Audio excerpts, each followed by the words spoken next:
Ekspresi Yao Gui tampak suram saat merasakan tekanan luar biasa dari aura Xiaoyan yang menjulang seperti gunung. Ia sadar bahwa dirinya tidak akan mampu bertahan lebih dari 10 jurus jika benar-benar bertarung melawan Xiaoyan. Ledakan aura Dousheng bintang 5 segera menarik perhatian para ahli klan Yao di seluruh gunung. Banyak sosok melesat ke udara dan berkumpul di atas alun-alun. Saat melihat tanah yang berlumuran darah serta para anggota klan yang terluka parah, amarah mereka langsung berkobar karena merasa martabat klan Yao telah diinjak-injak di wilayah mereka sendiri. Melihat para tetua berdatangan, Yao Gui segera memanfaatkan kesempatan itu dengan menuduh Xiaoyan bertindak arogan dan menyerang anggota klan Yao secara brutal di depan banyak tamu, sehingga menuntut agar ia segera ditangkap demi menjaga kehormatan klan. Namun para tetua terkejut setelah mengetahui bahwa orang yang dimaksud adalah Xiaoyan dari klan Xiao. Keterkejutan mereka semakin besar ketika menyadari bahwa aura mengerikan yang menyelimuti tempat itu berasal darinya. Salah seorang tetua kemudian menegaskan bahwa tindakan Xiaoyan dianggap telah melampaui batas mengingat hubungan baik antara klan Xiao dan klan Yao di masa lalu. Xiaoyan tetap tenang menghadapi para tetua yang memenuhi langit. Pandangannya tidak pernah lepas dari Yao Gui. Ia menegaskan bahwa penghormatan harus dibalas dengan penghormatan, sedangkan penghinaan akan dibalas dengan penghinaan. Senyum dingin di wajahnya membuat Yao Gui mulai merasa tidak nyaman. Meski demikian, Yao Gui masih berusaha menunjukkan keberanian. Ia mengira Xiaoyan tidak berani bertindak terlalu jauh karena sebelumnya masih menyisakan nyawa anggota klan Yao. Dengan banyaknya tetua yang kini berada di pihaknya, rasa percaya dirinya kembali muncul. Namun Xiaoyan hanya memiliki satu tuntutan, yakni meminta Yao Gui untuk memohon maaf kepada gurunya. Yao Gui hanya menyipitkan mata dan mencibir. Dengan statusnya yang jauh lebih tinggi dibandingkan Yao Chen, mustahil baginya untuk meminta maaf di hadapan begitu banyak orang. Salah seorang tetua klan Yao kemudian mencoba meredakan situasi. Ia mengakui bahwa Yao Gui memang memiliki kesalahan, tetapi Xiaoyan juga telah melukai banyak anggota klan. Karena itu ia berharap kedua belah pihak sama-sama mundur selangkah demi mengakhiri perselisihan. Namun Xiaoyan hanya menggelengkan kepala. Ia sudah memahami sifat para anggota klan Yao yang terkenal sombong dan gemar meremehkan orang lain. Menurutnya, menghadapi orang-orang seperti itu tidak bisa dilakukan dengan kata-kata atau toleransi. Satu-satunya cara untuk menghentikan penghinaan dan provokasi mereka adalah dengan membuat mereka benar-benar jera. Karena itulah Xiaoyan memilih menggunakan metode yang paling sederhana sekaligus paling efektif, yaitu memukul mereka sampai tidak lagi berani membuka mulut. Begitu kata-katanya terucap, tubuhnya berubah menjadi seberkas cahaya yang melesat lurus ke arah Yao Gui. Para tetua klan Yao segera bertindak dan berusaha menghentikannya. Namun sebelum mereka sempat bergerak, Yua muncul dari tubuh Xiaoyan dan berubah menjadi bayi api yang melayang di langit. Api merah muda yang mengerikan menyapu ke segala arah memaksa para tetua mundur dengan wajah penuh keterkejutan. Mereka segera mengenali api tersebut sebagai memurnikan api teratai setan sehingga tidak berani mendekat secara gegabah. Dengan para tetua berhasil ditahan oleh Yua, Xiaoyan menebus pertahanan mereka dan muncul tepat di depan Yao Gui. Saat serangannya hendak mendarat, sebuah teriakan marah tiba-tiba menggema di seluruh alun-alun. Tak lama kemudian lautan api meledak dari puncak gunung dan seorang lelaki tua berambut merah melesat keluar. Kemunculannya langsung memicu kehebohan karena orang itu adalah Tetua Wan Huo, salah satu ahli terkuat klan Yao. Xiaoyan segera menyadari bahwa Wan Huo adalah seorang Dousheng bintang 6. Namun meski lawan yang lebih kuat telah muncul, niatnya tidak sedikit pun goyah. Melihat ekspresi kejam di wajah Yao Gui, tatapan Xiaoyan semakin dingin dan serangannya terus melaju tanpa berkurang sedikit pun, membawa angin tajam yang langsung mengarah ke tubuh Yao Gui. Yao Gui langsung murka ketika melihat Xiaoyan tetap menyerangnya tanpa rasa takut. Doki meledak dari tubuhnya saat ia melancarkan teknik telapak tangan yang kuat dan menghantam ke arah Xiaoyan. Namun Xiaoyan hanya mengangkat 2 jari dan menyambut serangan itu dengan gerakan sederhana. Saat keduanya bertabrakan, teknik milik Yao Gui hancur seketika. Angin tajam menembus telapak tangannya hingga menciptakan lubang berdarah yang dalam. Tubuh Yao Gui terpental jauh ke belakang, meninggalkan 2 jejak panjang di atas alun-alun.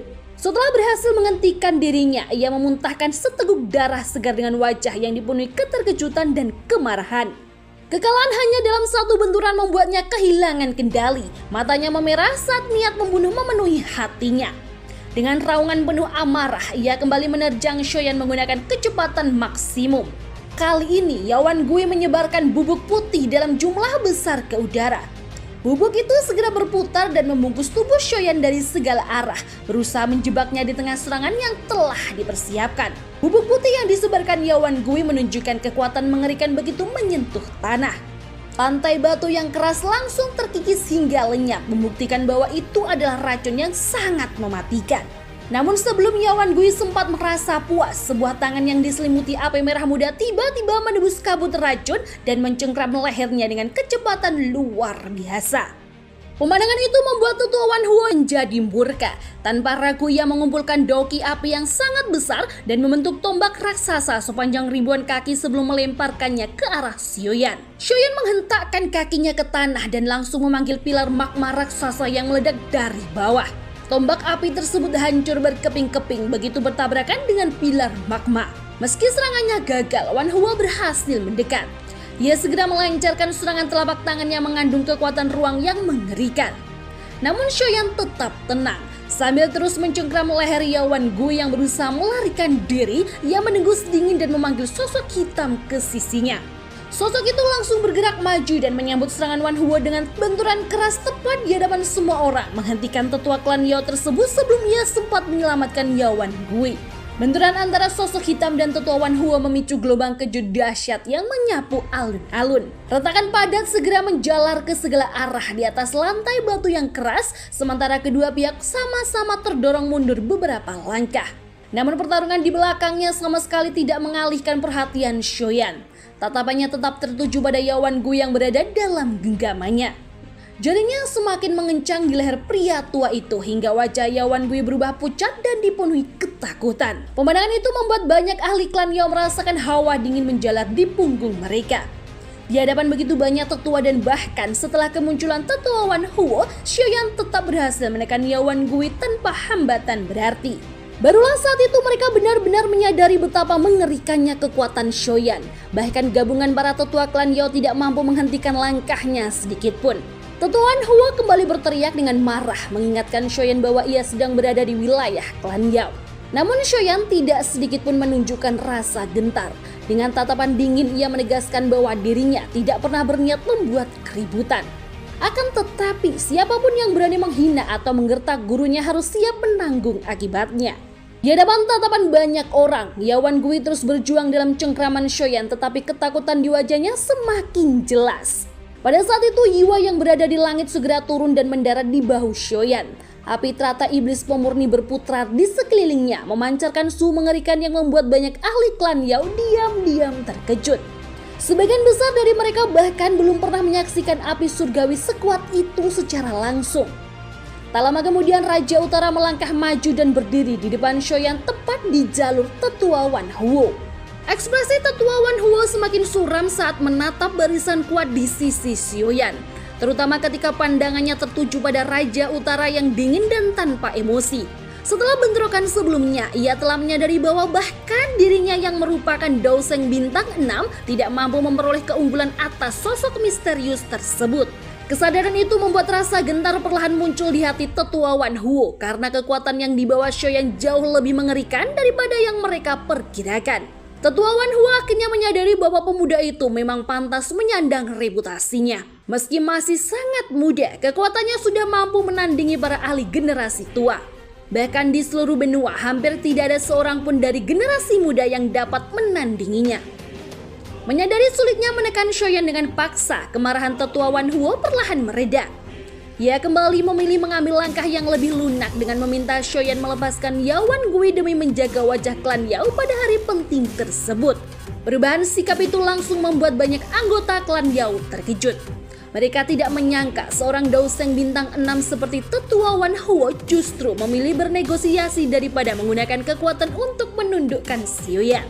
Beberapa tetua bahkan tidak dapat menahan diri untuk menyuarakan keberatan mereka. Namun Tetua Wan Huo segera membungkam semuanya dengan teguran keras. Tidak seperti mereka, ia memahami situasi dengan sangat jelas.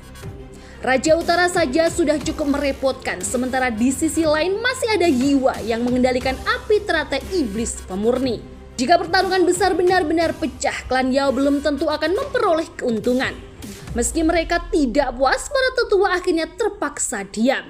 Di dalam klan Yao hanya kepala klan yang memiliki wewenang lebih tinggi daripada Tetua Wan Huo. Sementara itu, Shoyan sendiri sedikit terkejut melihat perubahan sikap tersebut. Ia dapat merasakan ketulusan di balik keputusan tetua Wan Huo.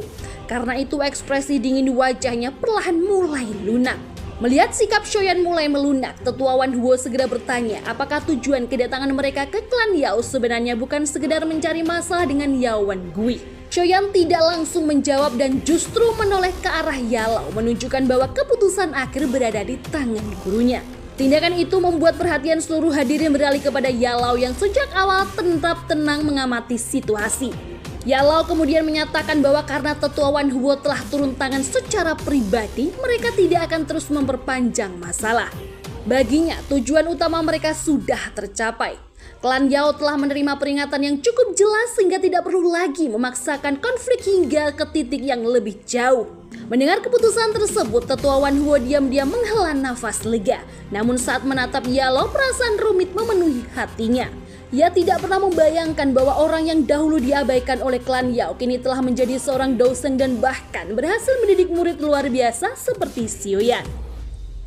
Dalam hati, tetua Wan Huo tidak bisa menahan penyesalan. Jika klan Yao dahulu memberikan perhatian yang lebih besar kepada Yalao, hubungan antara kedua pihak mungkin akan sangat berbeda saat ini. Setelah mendengar keputusan gurunya, Shoyan akhirnya melepaskan Yao Wan Gui dan melemparkannya ke arah para tetua klan Yao. Mereka segera menangkapnya dengan tergesa-gesa. Meski melepaskan Yao Wan Gui, Shoyan tetap memberikan peringatan tegas kepada klan Yao. Ia menegaskan bahwa dirinya dan Yalao datang sebagai wakil resmi aliansi Mansion Langit dengan Yalao sebagai pemimpin aliansi. Karena itu, ia berharap para tetua klan Yao menjaga sikap dan tidak lagi meremehkan ataupun menghina mereka.